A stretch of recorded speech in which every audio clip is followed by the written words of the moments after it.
വീണ്ടും പാക് ചാരൻ പിടിയിൽ. ഇന്ത്യൻ സൈന്യത്തെക്കുറിച്ചും അവരുടെ നീക്കങ്ങളെക്കുറിച്ചും അതേപോലെ തന്നെ ഇന്ത്യയുടെ നടപടികളെക്കുറിച്ചും ഇയാൾ സുപ്രധാനമായ വിവരങ്ങൾ ചോർത്തി നൽകി. ഇതോടുകൂടി തന്നെ രഹസ്യ അന്വേഷണ ഏജൻസികൾ നൽകിയ രഹസ്യ വിവരത്തിന്റെ അടിസ്ഥാനത്തിലാണ് പോലീസ് ഇയാളെ അറസ്റ്റ് ചെയ്തിരിക്കുന്നതും. അതുപോലെ തന്നെ യുവാവിനെ പിടികൂടിയിരിക്കുന്നത് അദ്ദേഹത്തിന്റെ വീട്ടിൽ നിന്ന് തന്നെയാണ്. കാംഗ്ര സ്വദേശിയായ അഭിഷേക് ഭരദ്വാജ് എന്ന വ്യക്തിയാണ് ഇപ്പോൾ പോലീസ് പിടികൂടിയിരിക്കുന്നത്. യുവാവിന്റെ മൊബൈൽ ഫോണിൽ നിന്നും നിർണായക തെളിവുകളും ലഭിച്ചതായിട്ടാണ് വിവരങ്ങൾ പുറത്തു വന്നിരിക്കുന്നത്. സൈനിക നീക്കങ്ങളെക്കുറിച്ചും ഇന്ത്യയുടെ നടപടികളെക്കുറിച്ചുമുള്ള വിവരങ്ങൾ ഇയാൾ പാകിസ്ഥാനുമായി പങ്കുവച്ചിട്ടുണ്ടെന്ന കാര്യവും പോലീസ് അന്വേഷിച്ചു വരികയാണ്. പ്രതികളെ കൂടുതൽ അന്വേഷണം നടത്തുമെന്നും ഇയാളുടെ പശ്ചാത്തലം പരിശോധിക്കുമെന്നും അന്വേഷണ സംഘം അറിയിച്ചു. അതേസമയം നിരന്തരം പാക് ചാരന്മാരെ പോലീസ് പിടികൂടുകയും ഇവരുടെ പിന്നിലെ തീവ്രവാദ ബന്ധങ്ങളെക്കുറിച്ച് അന്വേഷിച്ചു വരികയാണ്. ഇക്കഴിഞ്ഞ ദിവസങ്ങളിലായി ഏകദേശം 10-ലധികം പാക് ചാരന്മാരെയാണ് പോലീസ് പിടികൂടിയതും. അതുപോലെ തന്നെ അതോടൊപ്പമാണ് യൂട്യൂബർ ജ്യോതി മൽഹോത്രയെ പിടികൂടിയത്.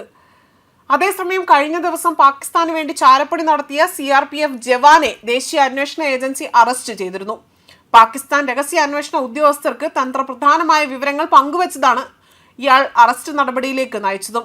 ദേശീയ സുരക്ഷയുടെ ഭാഗമായി ഇന്ത്യക്കെതിരെ പ്രവർത്തിക്കുന്നവർ അവർക്കെതിരെ കർശന നടപടിയാണ് കേന്ദ്ര സർക്കാർ എടുത്തിരിക്കുന്നത്. അതിന്റെ ഭാഗമായാണ് ഈ അറസ്റ്റ്.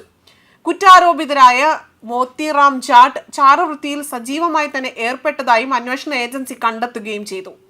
ഓപ്പറേഷൻ സിന്ദൂറിന് ശേഷം ഇന്ത്യക്കെതിരെ ചാരവൃത്തി നടത്തിയ നിരവധി പേരെ പോലീസ് അറസ്റ്റ് ചെയ്തിട്ടുണ്ട്. ഏറ്റവും ഒടുവിലത്തേതാണെന്നു കഴിഞ്ഞ ദിവസം നടന്ന സംഭവം. അതേപോലെ തന്നെ ഇതിനെക്കുറിച്ചുള്ള വിശദ വിവരങ്ങൾ ഇങ്ങനെയാണ്. 2023 മുതൽ ദേശീയ സുരക്ഷയുമായി ബന്ധപ്പെട്ട രഹസ്യ വിവരങ്ങൾ പാകിസ്ഥാൻ ഇന്റലിജൻസ് ഓഫീസർമാരുമായി പങ്കുവച്ചുവെന്നും NIA കണ്ടെത്തി. വിവിധ മാർഗങ്ങളിലൂടെ ഇയാൾ POKയിൽ നിന്ന് പണം കൈപ്പറ്റിയതായും ഏജൻസി കണ്ടെത്തി. ഡൽഹിയിൽ നിന്ന് മോത്തിറാമിനെ പിടികൂടി അറസ്റ്റ് ചെയ്ത NIA പ്രതിയെ ചോദ്യം ചെയ്തു വരികയാണ്. ഇയാളെ പാട്ടിയാല ഹൗസ് കോടതിയിലെ പ്രത്യേക കോടതി ജൂൺ 6 വരെ ഏജൻസിയുടെ കസ്റ്റഡിയിൽ വിട്ടിട്ടുണ്ട്.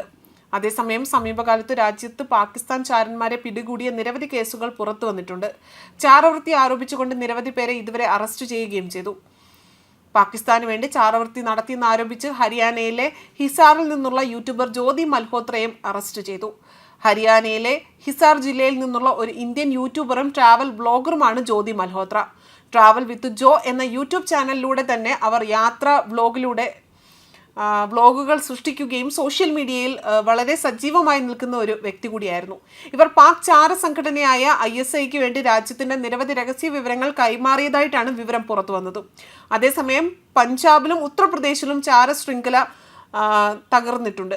ഇന്ത്യൻ സൈനിക നീക്കവുമായി ബന്ധപ്പെട്ട സെൻസിറ്റീവ് വിവരങ്ങൾ ചോർത്തിയതിലേക്ക് അന്വേഷണങ്ങൾ വിരൽ ചൂണ്ടുന്നു.